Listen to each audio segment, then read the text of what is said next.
everybody, welcome back to another video in Diamond's world. I have hip dysplasia. Where do I even want to begin?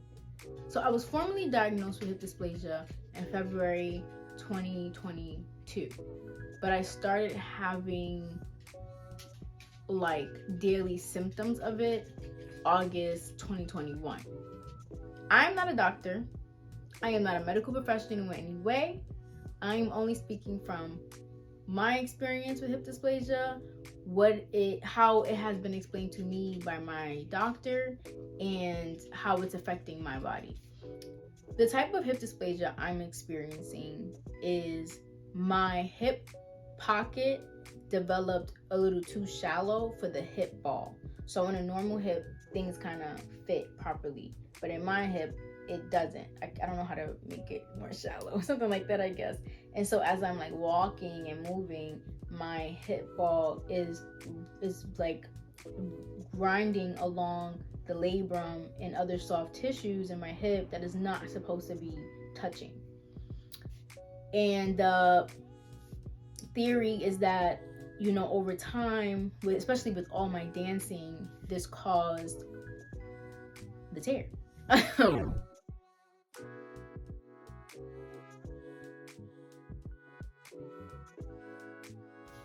Also, I developed hip impingements on both of my femur bones, somewhere along the bone, where there's basically extra bone growth. I'm guessing due to the friction of all these years, and so that extra bone growth is like causing an impingement. It does what it sounds like, a pinch. So when I'm sitting, like how I'm sitting now, that bone is like just pinching on tissue and stuff like that. It causes me a lot of pain and a lot of inflammation. It's very difficult for me to sit for honestly more than like 10 minutes, even, and on my bad days it's like immediately, and I'm just like shifting all the time, standing up, sitting down, standing up, sitting down. It's been a lot. This is something I could have been born with but didn't start having symptoms until later in life, or this is something that could have developed in my adolescent years. At this point, there's no way to know. So when I was diagnosed with it was just kind of like well, we are here now, and it doesn't really matter how it formed, because either way it's not going to change the situation that I'm in. So let me explain how this all even started. Growing up, I danced a lot. I'm not gonna get into all of that, but I was dancing from like age 9 onwards. So in college, I vividly remember being in the dance studio, just like working on some choreo, whatever, and I kicked my leg up, my right leg, like this, and I felt like an intense sharp pain that made me like crippled to the ground. I literally couldn't even get up. I had to call campus security to take me to my dorm because I could not walk. The pain and intensity lasted for 2 days, and then I was back on my feet normal again. I did have a lot of sensitivity in that hip the following days and weeks. When I was in dance class, I couldn't really dance well, so I had to kind of sit out for a couple of weeks. But eventually I got back into the swing of things, and I truly never felt that pain again. The next day after the incident happened, I went to the student health center, and I was seen by one of the doctors there, I believe. I'm not exactly sure. They like opened up a textbook and was like, oh, you seem to have symptoms of a hip flexor strain. I couldn't be seen by the athletic doctor because I wasn't a student athlete. So I'm like, okay, I just thought I strained the muscle. And because I went on to like kind of recover quickly, I was like, okay. In the following years, I would notice that my hips would, and like just the muscles surrounding it, would get fatigued very easily. But I was still able to dance fully. I was able to walk, run, bike, I was able to live a normal, active life. So fast forward 5 years, we're now in August 2021, and while I was sleeping, I noticed that same severe sharp pain in my sleep. It was so painful, it woke me up out of my sleep, and I couldn't go back to sleep, and it never really went away. That's kind of where everything snowballed. So at the time, I thought maybe I just pulled a muscle. I thought it would resolve on its own again, and I continued going to work, but I was like limping. I didn't go to the doctor because, one, I didn't think anything that serious was going on. I thought it would just resolve itself. And two, I didn't have health insurance at the time. About a month and a half later, I'm like, okay, like this is just getting worse. It got so bad that both my legs were so painful to the point where I couldn't even get out of bed. My mom had to come stay with me for like 2 weeks because I could not take care of myself. I needed assistance going to and from like the shower and the bathroom, putting on my clothes, going up and down the stairs. Even though I didn't have health insurance, I found a physical therapy place that was able to see me for 30 days without a prescription from the doctor. I'll get into this later, but this entire journey has really just exposed even more the pitfalls of our healthcare system and the ways in which the business of health insurance is just obviously not in any way aligned with the actual medical care we need. Again, topic for another day. Okay, so in November, I was able to get health insurance. So now I've been in physical therapy for about a month. The physical therapy was helping, but it was still very slow. Like I was walking with a cane to try to alleviate the pain in my right hip, and I was still bedridden most of the time. At this point, I was doing a bunch of research, and I also had met a girl who had hip dysplasia, and she told me that the symptoms I was feeling sounded like hip dysplasia, and I was like, what is hip dysplasia? So I was looking it up, and I was just like, wow, this is wow. I'm like, please don't let me have this. Please don't let me have this. I was praying like, Lord, please. I was so depressed. Like that month, just being in the bed, unable to move, not knowing why. It was torturous. And I definitely am going to make another video just talking about coping with chronic pain and my journey with all of that. But in this video, I just specifically want to talk about how I came to be diagnosed with hip dysplasia and what's going on in my care journey right now. And I want to talk about this because I was having a lot of trouble finding information online about people who were dealing with hip dysplasia in the ways I was. The people that I would come across were diagnosed with hip dysplasia like as babies or very early in their childhood, and they were able to get a particular surgery to correct it that I, as an adult, wasn't really eligible for. The severity of my hip dysplasia, which I later found out was pretty mild,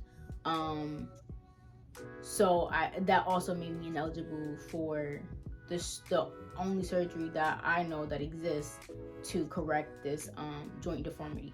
So at this point, I'm like, something very wrong is going on, and I need imaging more than just an x-ray. I did go to an emergency room, and they took x-rays, but the x-rays didn't show anything. Later on, I had a doctor that took x-rays of me standing up, whereas in the emergency room, I was laying down, and the x-rays of me standing up with my feet in particular positions, I guess, revealed the hip dysplasia. But before that, I got an MRI. So with all this pain I was experiencing and all the research I was doing, I realized I needed an MRI. So when I got my health insurance, I found the doctor any doctor that had the earliest available appointment, And I went and I said, look, I have been experiencing this for this amount of time. I need an MRI. And went through the approval process to get the MRI. And in December, got the MRI. Early January, I got the results. And it showed that I had a labral tear in my right hip, as well as like traces of degeneration in my left hip. I didn't really know what that meant. I was like, okay. When I was looking up how does a labral tear heal, I was finding that only really through surgery. Like, it doesn't really heal on its own. Either you go to physical therapy and just kind of live with it, or if it's that bad, you get surgery. I was sitting there like, this can't be real. And at this point, I still don't know I have hip dysplasia. So right now with the MRI, I'm like, okay, I have a labral tear. But I'm like, you know what? It can be fixed with surgery. I'm looking up the surgery. It didn't seem that bad. Obviously not easy, but also not the end of the world. The labral reconstruction was an operation. I was seeing that, you get it and you could leave the same day. I was like, okay, like there's a solution to this. And you go on with your life, or if it's that bad, you get surgery. I was sitting there like, this can't be real. And at this point, I still don't know I have hip dysplasia. So right now with the MRI, I'm like, okay, I have a labral tear. I'm like, you know what? It can be fixed with surgery. I'm looking up the surgery. It didn't seem that bad. Obviously not easy, but also not the end of the world. The labral reconstruction was an operation. I was seeing that, you get it and you could leave the same day. I was like, okay, like there's a solution to this. So I found an orthopedic, or the doctor referred me to an orthopedic who specializes in this stuff. I went to him thinking we better have a conversation about repairing the labral tear. He makes me get these x-rays standing up, and I'm like, okay. And he's like, yeah, you have hip dysplasia, caused the labral tear. I was like, whoa. He just saying this all casually, like I even know what he's talking about. I was like, hip what? I mean, again, I knew what it was, but I was like, I didn't want to have this. I was hoping and praying that I did not have hip dysplasia, because I was not seeing anything good about this. So he showed me my x-rays and was circling things and showing me the hip dysplasia, telling me I have hip dysplasia, I have this labral tear, and I have a hip impingement. It was so much thrown at me at once, and I was just like, I'm about to cry. I don't know what's going on. I feel so overwhelmed. I'm just like speechless. I don't even have words right now. So he's throwing all this at me, and I'm like, okay, I guess, so what's next? And he was like, physical therapy. I was like, physical therapy? I said, I read online that I need surgery. And so he was explaining that it would be best to exhaust all of my operative options in order to make sure we're not doing unnecessary surgery. At the time, I was very upset, but after I went home and just had some time to process, I was like, you know what? I understand what he's trying to say. So I continued on with physical therapy for a couple months, honestly, until my insurance wouldn't pay no more. And I got better. I definitely did. I was able to walk again, walk without my cane. I had to be careful because the wrong movement would make my hip flare up. It would be so painful. Literally clenching my thigh, just clenching the muscle, would cause excruciating pain. And it could last anywhere from between an hour to a couple days. And then after that, it would be super sensitive. So a flare up could really take like a week and a half, 2 weeks of my life. And I would get flare ups from like walking upstairs, up too many stairs, walking downstairs, or like stepping too hard if I was walking down a stair. Definitely if I was to run, I do not do that. From running, from like maybe walking too much, it'd be like, again, stepping too hard. If I twisted the wrong way by accident, trying to sit crisscross applesauce, over. I have not said crisscross applesauce since all of this happened. Like opening my hip up in that way, it hits on the tear. And honestly, one day I was stretching, before I even knew all of this, I was stretching and my I like opened my hips and my leg just locked in that position. I was so scared. I didn't know what was going on. And I was like, oh my gosh, am I about to break my hip? Like, I had to literally like softly and slowly move my hip back straight because it was just stuck it was locked in this position, and it was so painful after that. And I've never done that again. So yeah, I get the flare-ups pretty frequently if I'm not careful. You can easily see how this has greatly affected my life. I definitely am not able to dance in the ways I used to dance. But I'll kind of get to, again, I'm skipping ahead, sharing like my thoughts and feelings. I just kind of want to finish the facts of the story. So everything in physical therapy was going well. I hit a plateau. It was what it was, but I'm like, all right, I think I can do this. But then my body started it started breaking down. And I'm guessing that although I felt like I was walking just fine, my left leg had been taking on a little bit more weight than my right side because of this tear. And also, I mean, my left hip is not great.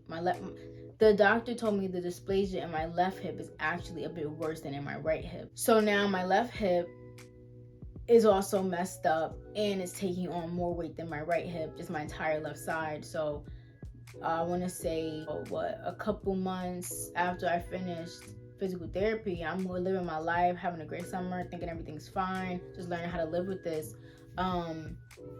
Both my knees just kind of give out, basically. Like at first, for a couple of weeks, I noticed that my left knee felt really tight, and I was like, that's weird. But it wasn't enough that it was severely affecting my life. And then it seemed like in the matter of a couple days, both my knees, like even trying to slightly bend them, caused excruciating pain. I was like, what is going on now?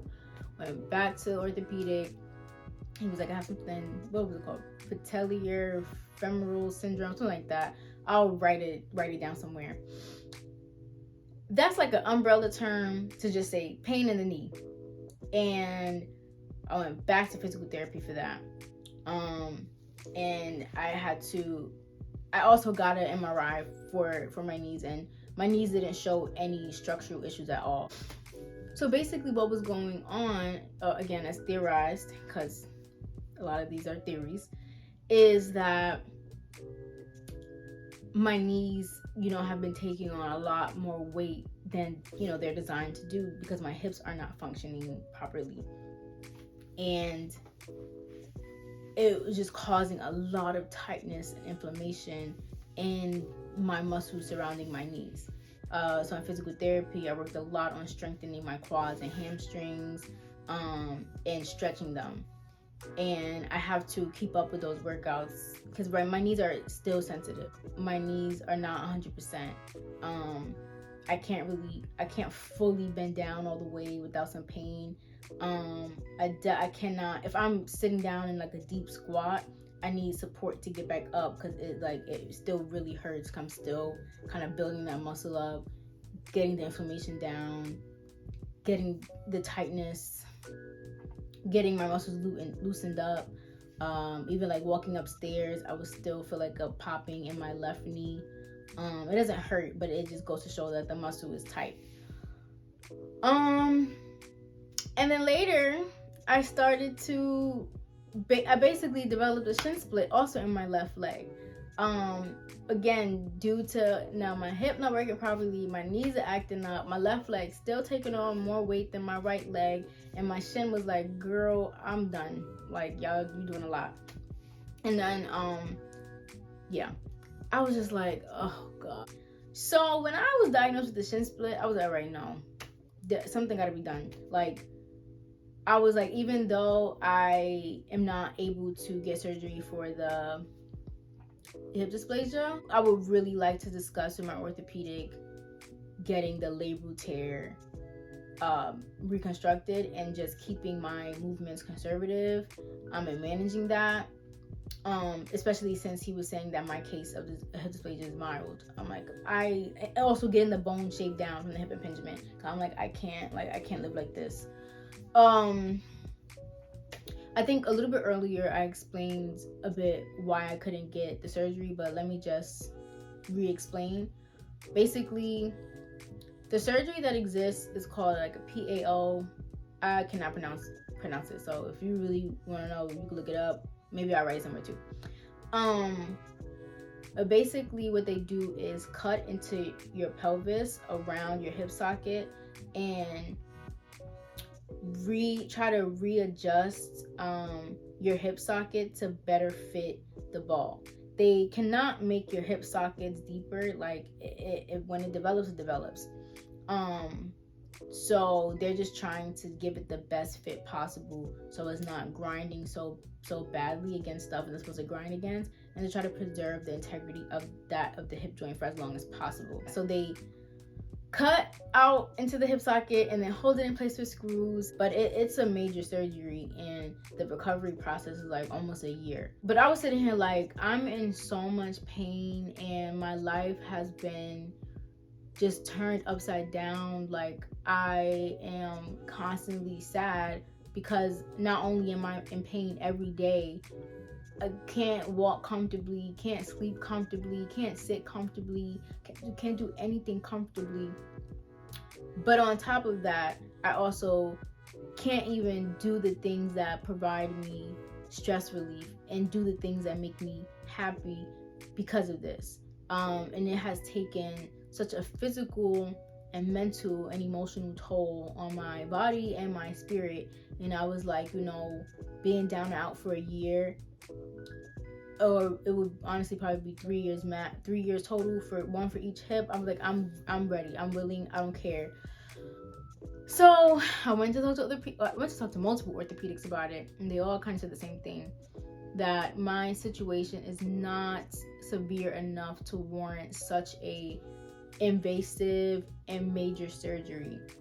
They were basically saying that my hip socket and the ball, the femur bone ball, whatever, is as best fit as it's gonna get. I was like, oh my gosh. I was like, y'all don't have no other answers for me? You don't have nothing? They didn't. I had to come up with answers on my own. So now we're getting back to the labral tear. I went to go speak to the original orthopedic. I told him, I said, hey, look, you told me to exhaust physical therapy, and if that didn't work, come back to you. I'm like, I exhausted physical therapy, and after that, everything was going fine until I developed knee issues, I developed a shin issue, and things are not really getting better. And I'm like, and I cannot live like this. So what we're gonna do?